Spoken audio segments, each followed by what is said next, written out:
Good evening and welcome to another episode of Late Night with Lenette. I'm Lenette Peterson, your host. Do you folks remember the game Follow the Leader? Well, I think it's our governor's favorite game. She is enjoying following a good leader, a true leader. If you want to know where the governor stands on issues, just read where Kelly Ayotte stands. Senator Kelly Ayotte will come out with where she stands on an issue. The next day, the governor. And these are issues that you can go either way on. Issues that aren't, like pro-life or Second Amendment rights. You know the governor's going to vote against those, and Senator Ayotte will vote for those. But issues like the Kinder Morning pipeline, for instance. Senator Ayotte came out against the Kinder Morning project, arguing that federal regulators have failed to address the impact on our homeowners. Very next day, me too, says Governor Hassan. Why can't you think for herself? We need a senator down in D.C. that's going to think for themselves and not play follow the leader game. Just say no to Maggie Hassan, vote for Senator Kelly Ayotte. My guest this evening, the Honorable Peyton Hinkle, former state rep for Merrimack. Welcome, sir. Thank you, Lenette. Good to be here. Always nice to see you. How's Anita doing? She's good. Oh, good. Yeah. Very good. She's home waiting to watch me on television. Oh, there you go. Yeah. Well, this show will come on next Friday. Okay. She wondered when that was going to happen, so I'll There tell you her. go. Yep. So our show today is going to be about a constitutional convention. What on earth is a constitutional convention? Well, that's the system set up in the Constitution, Lenette, by Article 5. It's often called an Article 5 convention, which explains how the Constitution can be amended. And the thinking back then was, when they formed the Constitution, that conditions may change over time. Thomas Jefferson was very specific about this. He said there was no reason to hold future generations to that Constitution if conditions change, and there's a need to revise the Constitution. So they put this method into effect, and I might just read it so that everybody understands how this could happen. And Article 5 says, the Congress, whenever 2/3 of both houses shall deem it necessary, shall propose amendments to this Constitution. So first of all, Congress can propose that they make some amendments and have a constitutional convention. Then it says, or on the application of the legislatures of 2/3 of the several states shall call a convention for proposing amendments, which in either case shall be valid to all intents and purposes as part of this Constitution. So the states, if you got 2/3 of them together, could call for a convention, or Congress could do it. So there's been a move on to encourage the states to do this. But I don't know that the states would get away with it, because I think if Congress saw the states were close to calling their own convention, Congress would jump in, they would call it, so they can control the whole process.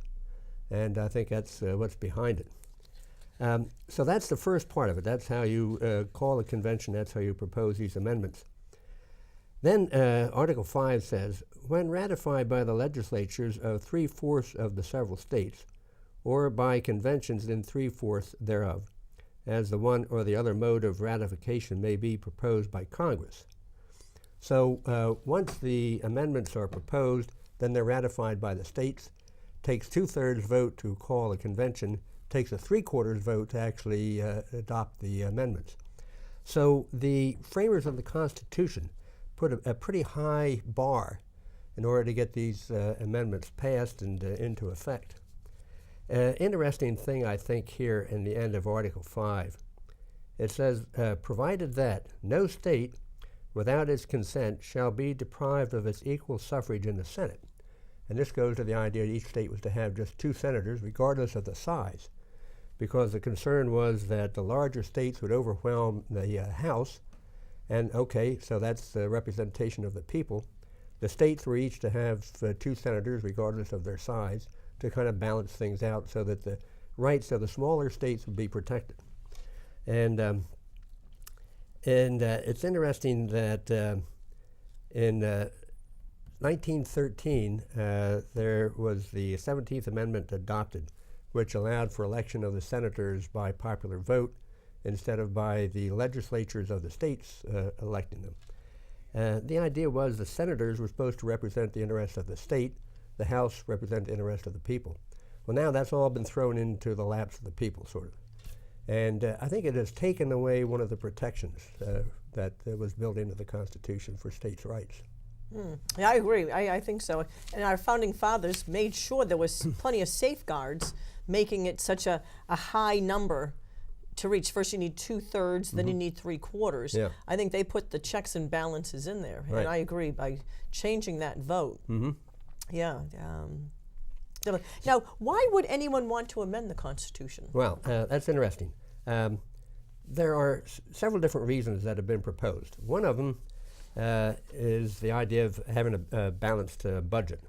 And you hear a lot of talk about that. A lot of people are very upset about the federal government budget being out of control. Seems there's no way to get that back into control. And so they're grasping at straws to find some way to make that happen. Another idea is to have a line item veto power for the president. And so it's interesting that I got a campaign flyer recently from a prominent Republican candidate, and he presents these two ideas as part of his platform. So this idea of having a constitutional convention is being revived. It's coming back, and there's going to be pressure on the states to approve the convention. And it takes 34 states to call for a convention. And 32 states actually called for a convention, because there was a lot of talk about this back in the 1970s and the 80s. And so they got 32 states to call them. Since then, 5 states, realizing the dangers involved, rescinded their call for a constitutional convention. So now that leaves us 29, and so they need to get just 5 more to call for a convention, and they've got enough to have it. So I think there's going to be pressure on the states again to do this. New Hampshire is one of the states that has already called for a constitutional convention. And we'll maybe have time later to talk about what to do about that. So we had to look at these two ideas. There's also a third one, term limits. That's been talked about as a popular idea. Yeah, and that was changed with an amendment to the Constitution. Right. So if we have a balanced budget amendment, what does that mean? How are they going to balance the budget? There's 2 ways they can do it. They can cut spending, and I think that's what a lot of people have in mind. But also, they could increase taxes and balance it that way. Exactly. And when you look at the behavior of Congress in the past, and you consider which way are they going to go with this, well, it seems it's a lot easier for them to increase spending than it is to cut taxes. Exactly. So are we going to be able to get a Congress that has a predisposition to spend more and more money to cut that back and start spending less?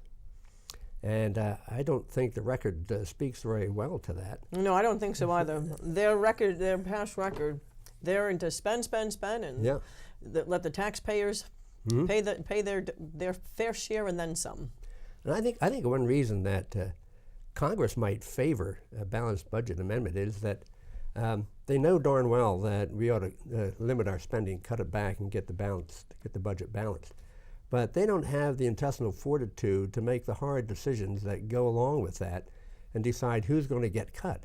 So I think they would like to have a balanced budget amendment as kind of a crutch. And they can say to people, well, we have to cut the budget because now we have an amendment that requires us to do this. Exactly. So they don't have the guts to go do it themselves. They want somebody else to tell them they have to do it. Right. And I think it's a dangerous thing to mess around with, because once they call a convention, there's no telling what they're going to do with it. And there's no telling who's going to show up.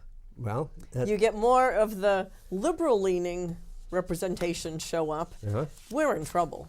Well, let's look at that. If it was done in Congress, and they have to decide how many delegates they're going to have from each state, what are they going to do? Well, the easiest thing to do would be to go back on the number of representatives in the U.S. House from each state. So what does that mean? Well, California is the biggest. They have 55 representatives. Texas is next with 36. We get New York, 27, Florida 27, Illinois 18, Pennsylvania 18. So they're the top, 6 states, and they're all pretty liberal leaning. And so we can go on down the list here, and we get down towards the bottom, and here's little old New Hampshire with our 2 representatives, along with Maine and Rhode Island, Montana. We get down here, little old Vermont only has 1. So if they decided that the representation would be apportioned that way, these large states are going to have an overwhelming power over the little states like New Hampshire. Right. And do we really want someone from California or New York setting our standards? That's right. I don't think so. Yeah. You know, what they think might be good for them might not be good for New Hampshire. Exactly. So this is very dangerous. I agree. To do it this way. Now we've got the other idea here of term limits. And that's popular because people get frustrated with the representatives in Washington. But, you know, we already have term limits. Exactly. With it's your coming vote. up next year. Exactly. You know, the Vote them out. Yeah, right. But unfortunately, and I've said this on my show before, most American voters do not do their homework. They go to the polls and they look for name recognition. Oh, I know this name, check it off. Or they'll ask right at the polls. Now, you and I have both run for state rep here in Merrimack. It probably happened to you, standing, especially at the primary, when they have to whittle it down to 8 Republicans on the Republican ballot. We had people stand in front of us. Well, who's pro-life? So all the pro-lifers would raise their hand. Well, it's still too many. Well, who's Second Amendment strong? You raise your hand if you're second. Doing their homework right there. Now, they have no idea if you're telling the truth or not. Gambling comes up all the time. Who's for gambling? You raise your hand if you're for gambling. And if you know that person is leaning towards gambling, well, you can just pretend you didn't hear, or you don't do your homework right there at the polls. Well, I've had people call me before an election when I was a state rep and ask me who they should vote for.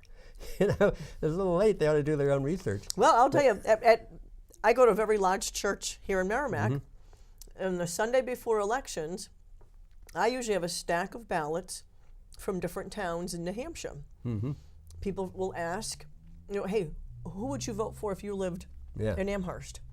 Oh, I'll go home, look up the ballot, see who's on the Amherst ballot, and I will suggest who they should vote for. People in Merrimack, you know the Merrimack people, who would you recommend? And so I think it was 13 different towns or cities here in New Hampshire. I had a sample ballot for 13 different places. The last election at church. And people, oh, great, thanks. Why do the homework when you have someone else that'll do it for you? And now for me, I thought it was great because, hey, I'm definitely to the right. I want more people to the right. So they liked my choices. Works out well. Well, you know, when these congressional and senatorial candidates come around to campaign, we ought to be asking them, well, what have you done to reduce spending? And push them a little bit to get them to tell you if there's anything specific that they've done. Exactly. And we've got to let them know that we want something done here. And so the problem is, if you had a balanced budget amendment, you couldn't implement that at all once. They'd have to be smart enough to know that it's got to be implemented incrementally. Or if you did it all at once, it would create havoc because of all the programs depending upon government spending. So it's got to be cut back gradually. But they could do that in the U.S. House now anyway, which has control over spending. So why isn't that happening? Exactly. So. And one thing I like about term limits, you get rid of a lot of the spending right there. They won't need pensions anymore. They won't need their retirement package. They won't need their benefit package. Right there, you get rid of a lot of government waste. The founding fathers set up our system to where you served a term or two, and then back then you went back to the fields or you went back to your trade. Now, you serve a term or two, go back to your job. It wasn't set up to be a career. And I think that's the way a lot of them look at it. They get in there, they get their pay, and they get their expense account, and they get their cushy Cadillac, benefits, health care program, they get their lifetime pension. Exactly. And they don't want to let go of that. No. And who else in the country gets to vote for their own benefits? Other than our federal representation. So we need some representatives with the guts to go down to Washington and do what's necessary, regardless of what it's going to do to their career. Exactly. They've got to look at their career as a service that they do for their state for a period of time, just like we do when we go to the New Hampshire House to serve for a while. Exactly. Well, New Hampshire's the only one that gets it right with the state. Our state representation is basically volunteer. Right. The rest of the country, they get rich off their constituents. But it's time that our representation down in D.C. went to work for us, not for themselves. Yeah. Yeah. Right. Never mind the cushy salary and the cushy benefits. Yeah. And another thing I think has got to happen is people have got to become more informed about the Constitution and more aware of what it says and what it requires, just like this Article 5. And as we were talking a minute ago, people don't do their homework when it comes to who they're going to vote for. They don't really study the Constitution, know too much about it. And I'm on the board of directors for the National Heritage Center for Constitutional Studies. And our organization is dedicated to educating people about the Constitution and really what is in it. So there's a big education job that I think needs to be done. And that needs to be done in the high schools and in the colleges also. And before I ran for the New Hampshire House, I went to St. Anselm College and I audited a course in American history because I wanted to see what they were teaching for history. So when it came to the part on the Constitution, the instructor had us read the Iroquois Constitution. And she said this was the basis for the U.S. Constitution, which is absolutely not true. Yeah. So I read this Iroquois Constitution, and it was nothing but sort of a conflict resolution process. So that's what we studied, and when we got done with that, we moved on to the next subject, and that's what those students got in what was supposed to be at one time a conservative college for the study of the Constitution. It's pathetic. Now, isn't the Mayflower Pact more closely, I don't want to say that the Constitution came from the Mayflower Pact, but it was on the same idea or Yeah, well, the Mayflower Compact really, I think, answered the question of why the Pilgrims made that very hazardous trip. And they said it was for the advancement of Christianity. They were trying to establish a Christian community over here. Yeah, no, my question. I think later on they did go to form sort of their own constitution. Right, yes, they did. And that was more similar. I've heard the story about the Iroquois. A couple other places did that really? also. And yeah, they're different between coffee and tea. Yeah, there's a huge difference there. Yeah, they're both a beverage, but they're not similar. That's right. So we might just talk a little bit more about what happens. Now, what are some of the risks with the convention? Okay. Well, the one thing a lot of people are concerned about is that it could get out of control. You might call for a convention thinking that it's going to deal with a balanced budget. Once that convention is called and the delegates are there, they're pretty free to do whatever they want. And as a real good example of that, we've got the convention of 1787, when the states sent representatives down to Philadelphia, and they were to amend the Articles of Confederation. That's what their call was to do. They got down there, threw out the Articles of Confederation, and wrote a whole new Constitution. Fortunately, what they wrote was just amazing. It's probably the most outstanding government document ever written in history. So we were really lucky in that respect. But it shows how these conventions can get out of control. So imagine now that Congress has a convention in Washington. Just think of the impact on that convention. All the special interest groups, the political action committees, the big international bankers, the big international corporations, all coming to promote their ideas of what they want that's going to favor them. Plus, you've got the press there covering the thing with their newspaper reporters and their television cameras, and they're going to have their agenda, what they want to see accomplished, and that's what they're going to report. So there's going to be huge pressure on this convention. And we may think that we're going in there getting a balanced budget amendment. We could be very surprised about what comes out of that. Oh, exactly, especially depending on what's in the news. Like just recently with the mass shooting in California. Well, if that's in the back of everyone's mind, oh, forget your Second Amendment rights. Well, they're just going to wash that right out. That's a big concern. Oh, exactly. what's going to happen to our Bill of Rights? The 10 First Amendments to the Constitution, they give the people the protection of their freedoms and liberties. Right. And so we've got Article 1, free speech. Yep. Well, we now have a lot of talk about what's free speech and what's allowed and what's not. And we could have something written in to the Constitution as an amendment that would more specifically identify what you can talk about and what you can't. Exactly. Being politically correct to That's right. To the what degree do they want to take it to? Yeah. Yeah. I agree. And then also part of the First Amendment is freedom of religion.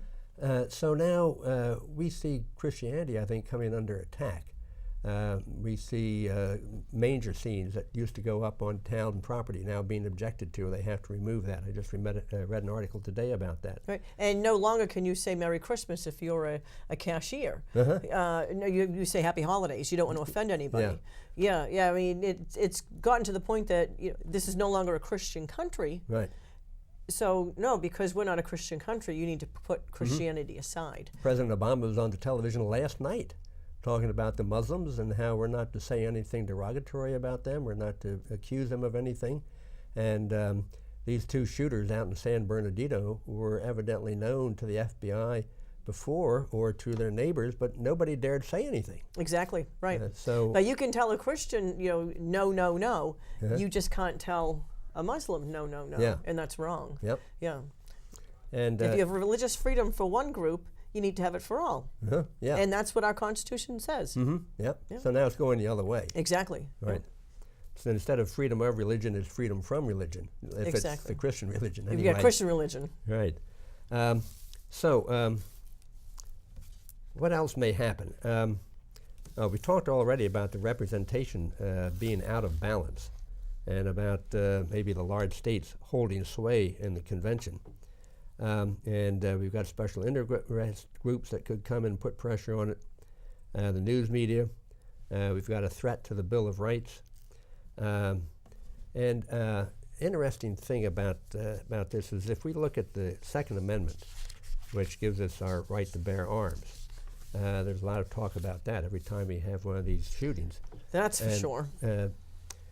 People are beginning to point out, I think, more and more that if the people in these situations were carrying, they'd be able to protect themselves.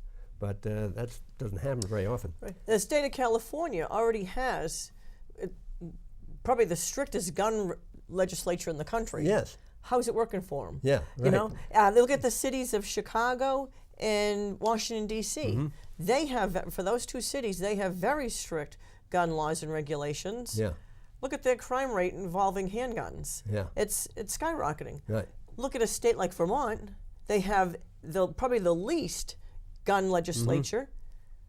What's their crime rate like with handguns? Yeah. Almost nil. Yeah. Have you ever heard of a mass shooting at an NRA rally? Everyone there's carrying, yeah, right. But it's law-abiding citizens who know how to use their gun, when to use their gun, and it's not some whack job just going nuts. Yeah. Yep. Well, in 2008, the Supreme Court had this case of the District of Columbia versus Heller. And this is about firearm ownership. And I can read a little synopsis of it here. They ruled the Second Amendment gives Americans the right to own guns for personal self-protection. So they found this to be an individual personal right to own a firearm. But then they had some limits written into this. One statement by Justice Scalia, who wrote the majority opinion. He said, like most rights, the right secured by the Second Amendment is not unlimited. So right away, they've opened the door for possibly limiting the Second Amendment right to own a firearm. So if you had a constitutional convention, that'd be an ideal place to bring up some limits. And that's, I think, a big concern. Exactly. Huge limits. Regulating what you can own, how many you can own, how much ammunition you can own. It's just, the changes are limitless on what they could do to the Second Amendment. Another thing, as Scalia said, was we can have laws imposing conditions and qualifications on the commercial sale of firearms, just like you're saying. Yeah. Yeah. And so there it is. That's written right in the opinion from the Supreme Court. That was one of my questions. What threats to the Constitution are from the Supreme Court? What could the Supreme Court do with a constitutional convention? Right. Yeah. Well, they've already ruled that there's something in the Constitution that allows same-sex marriage. Yeah. I don't know where it is. Exactly. Yeah, but I hear you. they might want that written in as some kind of an amendment. Yeah. And also abortion. Roe versus Wade. Right. We can have abortions. I think didn't the author of that, the person that brought that whole case to the Supreme Court, didn't she eventually turn against the idea of abortion? Exactly. Yep. You might know more about that. I'm not totally up on that. But even she has changed her mind. But we still have abortion today, even in the face of what Planned Parenthood is doing. Oh, and that's we just can't gross. even seem to get Congress to cut their funding. Nope. And so maybe somebody would put pressure on a constitutional convention to write something more specific into the Constitution to allow for that. Exactly. Yeah. There's just too many states, big states, that are too liberal, and they could just make a total mockery of our Constitution. Yep. It's just too scary for words if they were to have a constitutional convention. And as evidence of that, evidence of what can happen, here's a letter that was written by Chief Justice Berger in response to a question about the Constitutional Convention. And he said, "There is no effective way to limit or muzzle the actions of a Constitutional Convention." So here's a guy that probably ought to know. Oh, exactly. And you can look in our history and you can see that that's been true. Then he says the convention could make its own rules and set its own agenda. So I think this is interesting, because one of the things you hear people say about Congress is that Congress is out of control, we can't trust them anymore, we've got to tie them down with some more amendments. And so they can set their own agenda, though. And once they get together, they can decide what they're going to do, what their rules are going to be, how many representatives are going to be, what the procedures are going to be. So we don't trust them normally in Congress, but we could trust them to run a constitutional convention. That's very scary. It's very scary. Now, you had said earlier in the show that there was something that people could do about a constitutional convention. I think you were touching on that in the beginning. Well, because we're running out of time. Okay. If say there was a call for a convention, is there anything that people of New Hampshire could do to? Well, yeah, one idea is to rescind our call for a constitution. New Hampshire has called for a constitutional convention. Now, how do we rescind that? There are some model forms of legislation out there that could be used to put that in effect and bring it before the New Hampshire House and the New Hampshire Senate. Right, so a New Hampshire state rep would have to submit an LSR. Yeah. Yeah. Yeah, that'd be... well, that's one thing you could do is call your state reps and see if one of them is bold enough to that's right. submit an LSR to rescind the call for a constitutional convention. Yeah. Well, we are just about out of time. Wow, that went fast. It does go fast. Okay. Thank you so much for being on the show. Thanks, Lenette. It's always a pleasure. This is fun. I thank you for tuning in to another episode of Late Night with Lenette. I hope you join in next week. Good night and God bless.